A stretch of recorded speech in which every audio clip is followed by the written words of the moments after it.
Several men and women huddled together. A man was on the ground, his hands cuffed behind his back. "What's he done?" someone asked. "Don't know," another replied. "They dragged him out of there." A solid block of clay jets out from somewhere in the group, smacking one of the mans in the shoulder. Then another. They didn't flinch. I had my first glimpse of him. The person on the ground lips were forming words I couldn't hear. He didn't look fearful. He looked reined in. "What's he chatting about?" I told to the woman next to me.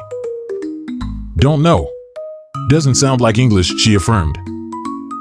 I observed that people were no longer just flanking him, but were farther away, their faces stricken with dread. Before anyone could react, the man's body arched wildly. His hands broke the cuffs like paper, and his chest heaved. One person shrieked a command I couldn't make out. They watched each other.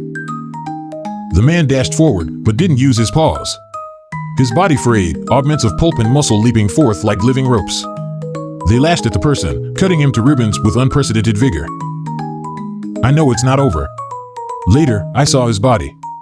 A brutal compulsion to rummage through his pouch came over me. What if there was an element, anything, that could justify his presence here? I found a key. Its styling was unusual and intrusive. The man wasn't dead. Not completely. After, I tried to focus, but there was something tugging at the fringes of my mind, something I couldn't ignore. This was more than just weariness or nervous tension, it was something else entirely. I had been sloshing for weeks, losing chunks of myself without even realizing it. I had no idea if I was losing my sanity or if something far more sinister was at play. And now, they were capturing me in a manner I couldn't comprehend. I couldn't go on like this, I knew that much. I buried myself in routine, hoping that enough of the familiar might anchor me back to reality. Work, errands, even small talk with strangers, I had latched on these things like a lifeline. When that didn't work, I resorted to more despotic tactics.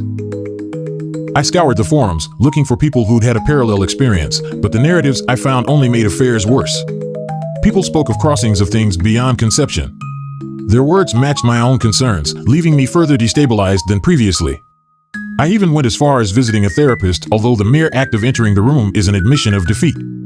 I danced around the truth. I broke down and talked with her. Sometimes our spirits invent schemas that don't exist, she informed me. Traumatic episodes can do that. But I knew it wasn't in my brain.